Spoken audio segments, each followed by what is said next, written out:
अपनी बात रखने के लिए चेहरा छुपाने की जरूरत क्यों महसूस हुई? आप खुल के भी तो आ सकते थे। तो क्या वजह है कि आपको चेहरा चेहरा छुपा कर अपनी बात रखना पड़ रहा कहने में बड़ा दुख होता है, क्योंकि मुझे मेरा कोई फिक्र नहीं है। मुझे मेरा कोई फिक्र नहीं है। मुझे तो फिक्र है इस बात की, मेरा माँ बाप जो है, मेरा भाई बहन है, आदमी उनको परेशान कर देंगे, मोमिन जो है परेशान है? कर देंगे।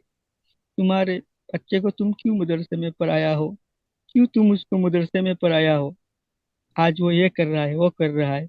वो नहीं समझेंगे। मेरे रिश्तेदार मेरे माँ बाप को गालियां देंगे, मेरा भाई बहन को गालियां देंगे, कहेंगे तूने क्या औलाद जन्म दिया है, वो तो मदरसे में पढ़ के काफिर हो गया। नहीं समझेंगे बात। मुझे मेरा कोई फिक्र नहीं है। मुझे फिक्र है मेरा माँ बाप की, मेरा भाई बहन की। मुझे फिक्र सिर्फ यही है, और किसी का मुझे फिक्र नहीं है।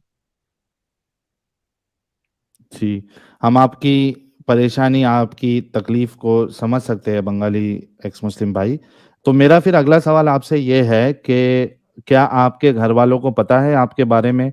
और क्या वो आपके बिल्कुल खिलाफ हो गए, या फिर ऐसा है कि ठीक है आपको जो समझ में आता है वो करो? मतलब क्या क्या मामला है?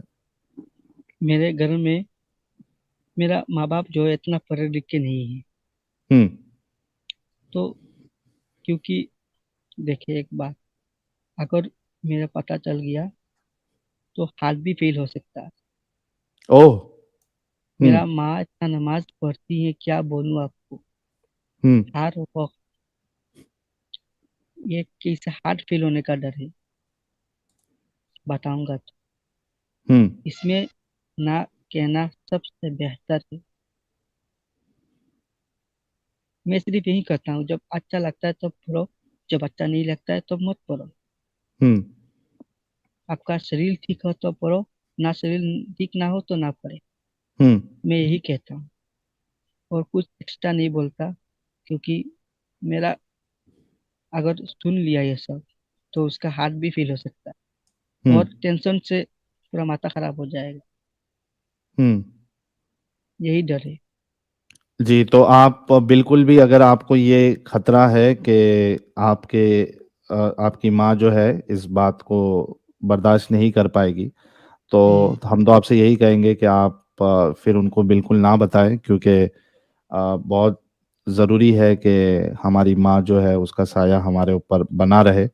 अगरचे वो हमें हमारे साथ हो या ना हो, ये एक अलग चीज़ है, लेकिन माँ का साया होना, आ, खानदान वालों का साया होना, ये बहुत ज़रूरी है। और यानी देखिए यार, मतलब ये जो इंटरव्यू में ये सवाल मैं रखता हूँ, ये इसलिए मैं रखता हूँ, जानने की कोशिश करता हूँ लोगों से, क्योंकि ये हमें बताना है कि यार, किसी ने इस्लाम छोड़ दिया तो छोड़ दिया ना भाई।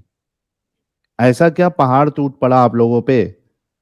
ऐसी कौन सी कयामत आ गई जो आप लोग इतना उसको दिल पे ले लेते हो?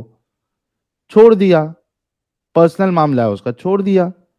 अगर आप मेरा लोगों एक को बात, क्यों इतना दिल पे लग रहा है कि आप उसके जो है घर वालों के पीछे पड़ जाओगे, और घर वाले खुद उसके पीछे पड़ जाएंगे, मोहल्ले वाले उसका जीना हराम कर देंगे? ये क्या तरीका है? ये इतनी कट्टर सोच आप लोगों के अंदर क्यों है? फिर आप बोलते हो कि ये सबसे पीसफुल मजहब है। तो ये ढकोसले देना आप लोग बंद कर दो कि ये पीसफुल मजहब है।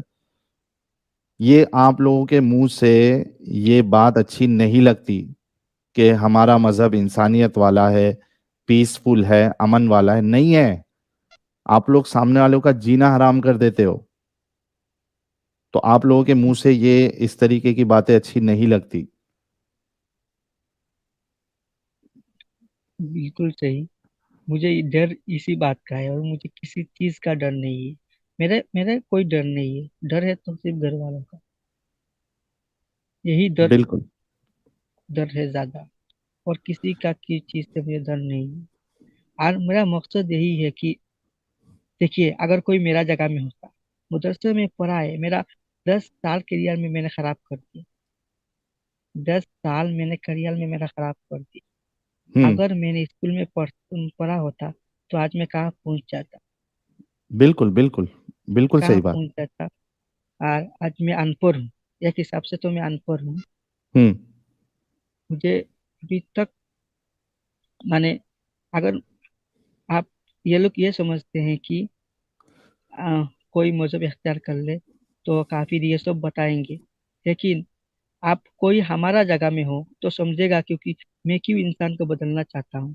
मेरा मकसद यही है कि मेरा करियर खराब कर दिया, मैं किसी दूसरे का करियर नहीं खराब होने दूंगा। जब तक मेरा जान है तो मैं कोशिश करता रहूंगा कि किसी का करियर खराब ना हो, किसी का करियर खराब ना हो। बहुत सारे बंदे हैं जो स्कूल में नहीं जा रहे, मदरसे में जाके बच्चे को दे रहे। स्कूल में पढ़ के क्या होगा? ये काफिरों का गुलाम होगा। मुझे तो अल्लाह का गुलाम होना है, मदरसे में पढ़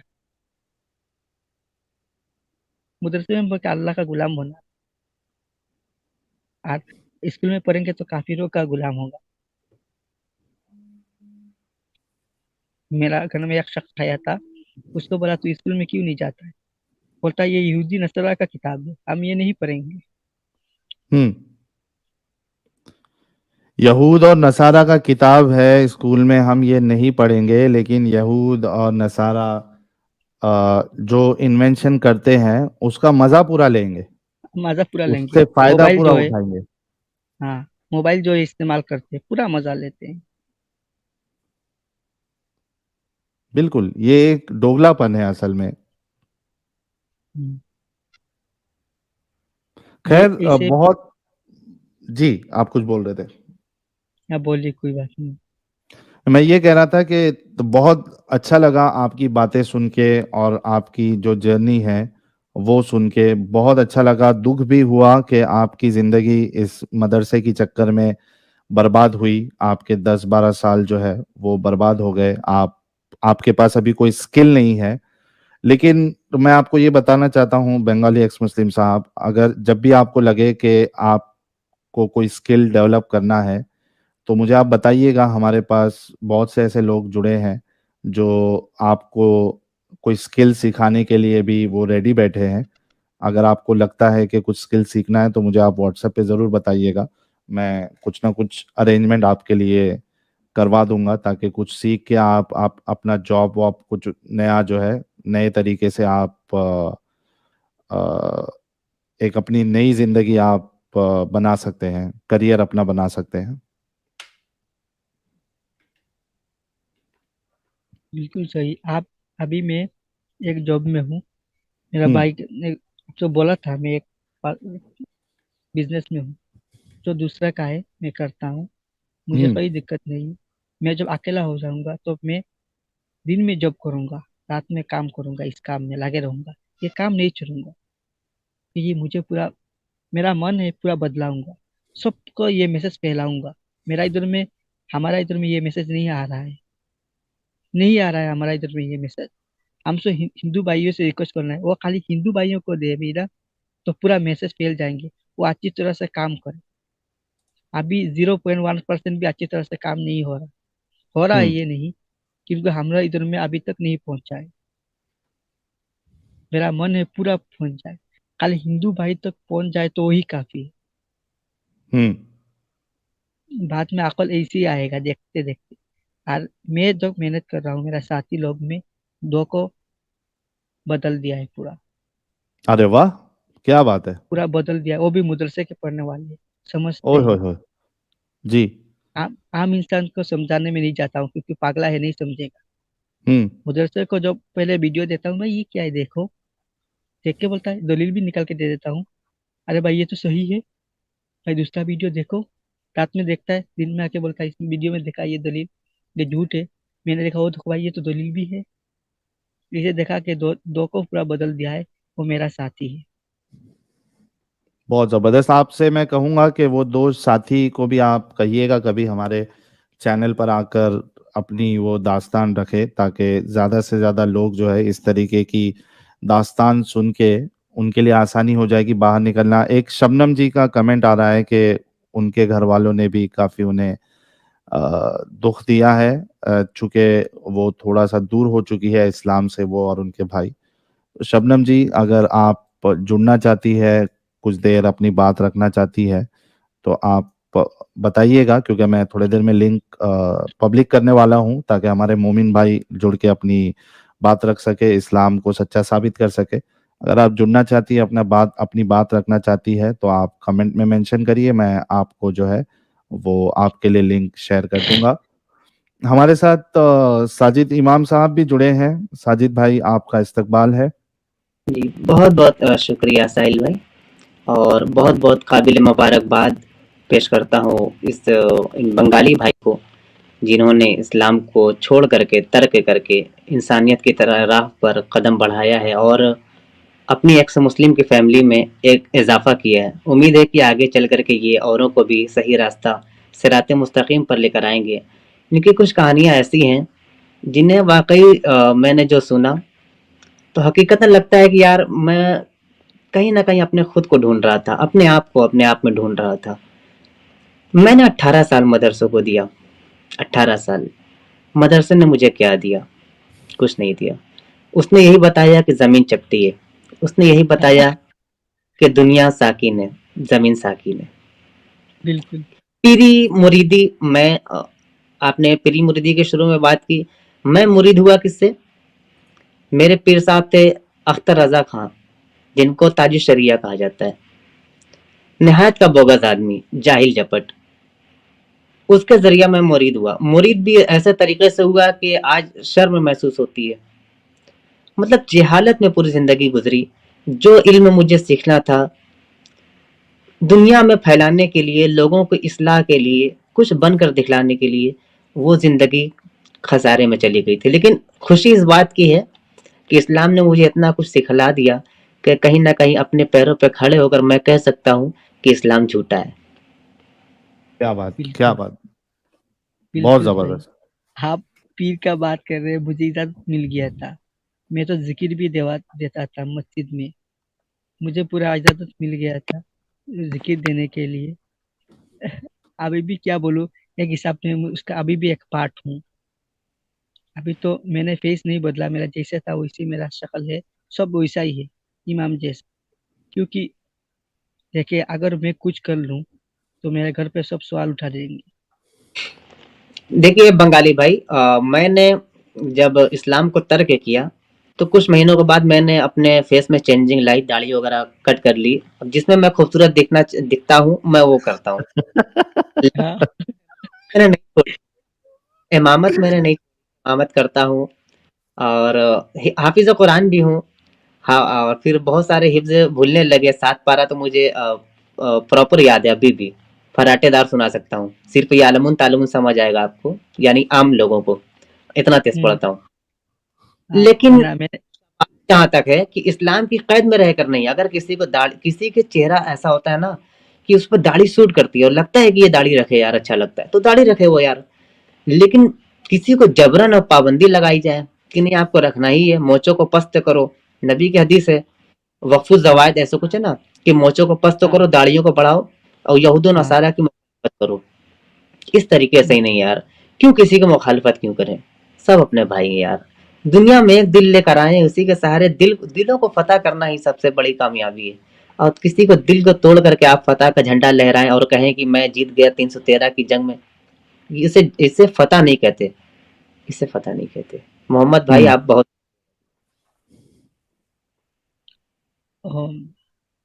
साजिद भाई का बातें सुनते हुए बहुत मजा आया। अभी आपके बात से मुझे एक बात याद आया। और मोहम्मद का बात जब कर रहा था, उसका पसीना जो है वो भी साहबी लगाते थे। बहुत खुशबूदार है। जी, बहुत बिल्कुल मुझको खुशबूदार था। माना जाता है उसको। हाँ, बहुत खुशबूदार माना जाता है इसको। पसीने की हाँ। बात तो जो नबी के बलगम है, बलगम को भी खुशबूदार माना जाता है। साहबे कराम उसको लेकर के अपने चेहरों पर मला करते थे। बुखारी की हाँ, हदीस चेले है। माना करते थे। हाँ, हाँ, ये मैं हदीस पढ़ा हूँ। बाप रे बाप, गंदगी की हद हो गई। ये तो कुछ नहीं, जब आयत नाजिल होती थी तब क्या बोलते हैं, अ, इसका नाम क्या था, उमर। उमर था। उसने जब सौदा जो है उसका, मोहम्मद का बीवी टॉयलेट करने एक जगह में जाते थे, उस जगह का नाम मुझे भूल गया। तो अब उमर उमर पीछे पीछे गया गया, ओ सौदा, जब टॉयलेट कर रहा था, ओ सौदा मैंने तुमको देख लिया। इसका बाद पर्दा का आयत नाजिल हुआ। बिल्कुल, अल बिल्कुल। मनासी अभी करके वो जगह का नाम था आल जहाँ मनासी, पे। बिल्कुल सही। मुझे तो सब पढ़ा है लेकिन याद नहीं रहता सब सामान। गाइस 3,100 लोग ऑलरेडी जुड़ चुके हैं। आप सभी लोगों से रिक्वेस्ट है कि सबसे पहला काम आप जो है वीडियो को लाइक और शेयर कर दे, जिन्होंने अभी तक नहीं किया है, ताकि हमारे बंगाली एक्स मुस्लिम भाई की दास्तान जो है वो लाखों लोगों तक पहुंचे। उसके अलावा जिन्होंने अभी तक हमारे बंगाली एक्स मुस्लिम भाई के चैनल को सब्सक्राइब नहीं किया है, वो बंगाली एक्स मुस्लिम भाई के चैनल को सब्सक्राइब भी कर ले। बांग्ला लैंग्वेज में ये वीडियो बनाएंगे। अली शाह एक्स मुस्लिम भाई भी कमेंट सेक्शन में मौजूद है, तो लिंक ऑलरेडी पिन है। और अब थोड़ी देर में हम लिंक पब्लिक करेंगे हमारे मोमिन भाइयों के लिए, ताकि वो आकर अपनी बात रख सके। तो उससे पहले आप सभी लोग जो है वो तो बंगाली एक्स मुस्लिम भाई के चैनल को सब्सक्राइब कर ले। अमित, इनके चैनल का लिंक जो है इस वीडियो के डिस्क्रिप्शन में भी डाल दे, ताकि बाद में लोग डिस्क्रिप्शन में जाके इनके चैनल का लिंक उनको आसानी से मिल जाए। सुपर चैट जो आए हैं वो ले लेते हैं, उसके बाद हम पब्लिक करेंगे लिंक। रेहान खान भाई कह रहे हैं मोमिन should slowly spread this, most effective way to spread humanity, slowly one thing in a day मोमिन्स can be brought to main stream. बहुत बहुत जबरदस्त रेहान भाई। शुभ्र बैनर्जी कह रहे हैं बंगाल हैज बिकम अखाड़ा ऑफ इस्लामिक जिहादी, Sahil sir we desperately need your support to spread awareness. भाई शुभ्रा भाई, हम जितने भी लोग आएंगे और इस एक्टिविज्म में हम जरूर जरूर जरूर उसका सपोर्ट करेंगे। और बाकी हमारा काम है उनको प्रमोट करना, और जो भी उनको सपोर्ट लगे वो प्रोवाइड करना। लेकिन एट द एंड जो भी चैनल बनाता है, ये उसका जो कम्युनिकेशन स्किल है उसके अंदर अगर वो बात होगी अपनी बात को पेश करने की, उसका नॉलेज और द वे ऑफ प्रेजेंटेशन, उस पे डिपेंड करता है कि वो कितने व्यूअर्स जमा कर सकता है। क्योंकि हम सिर्फ प्रमोट कर सकते हैं, लेकिन अगर आपके अंदर वो सलाहियत नहीं है कि आप अच्छे से अपनी बात रख सके या लोगों को इंगेज कर सके, देन सिर्फ प्रमोट करने से जो है चैनल्स आगे नहीं बढ़ते हैं। कई सारे ऐसे चैनल्स है जो आए लेकिन उनकी व्यूअरशिप नहीं है, व्यूअरशिप नहीं मिलती है, क्योंकि कहीं ना कहीं कुछ ना कुछ तो प्रॉब्लम है। तो वो बाद में डिपेंड करता है। लेकिन हाँ, जहां तक हमसे हो सकेगा हम सबको प्रमोट करेंगे, सबका साथ देंगे। सबका साथ सबका विकास। सही कह रहा हूँ साजिद भाई, क्या कुछ? बिल्कुल, बिल्कुल, बिल्कुल। बिल्कुल। अच्छा भाई, कुछ लोग यहाँ पर कह रहे हैं कि बलगम की आप बात कर रहे हैं, थूक के बारे में तो उन्होंने सुना था कि नबी का जो थूक होता था लोग अपने चेहरों पे मला करते थे। बुखारी की हदीस है 2732, उसमें बलगम का जिक्र भी है कि लोग बलगम को भी अपने मुंह पे मल लिया करते थे। जी, वो हवाला 273। अगर है तो पेश कर दो, ताकि एक मैं बार हवाले के साथ आ जाए तो। जी, मैं मोबाइल से जुड़ा हुआ हूँ, अमित भाई से आप कह दीजिए वो 2732 निकाल दें अगर, तो उसमें बलगम का जिक्र भी है। ओके। अली भाई भी कह रहे what matters most is your content and 100% content, very true. Humanity भाई कह रहे एक एक्स मोमिन की लाइफ में कितना दर्द है, दुनिया का किसी भी धर्म का इंसान नहीं समझ सकता, वो वही समझ सकता है जिसने बिना गलती अपनों की बेरुखी सही हो। क्या बात यार ह्यूमैनिटी भाई। TVSN गणेश्वरा राव जी, आपके कंट्रीब्यूशन का बहुत शुक्रिया। SK ठाकुर फैनी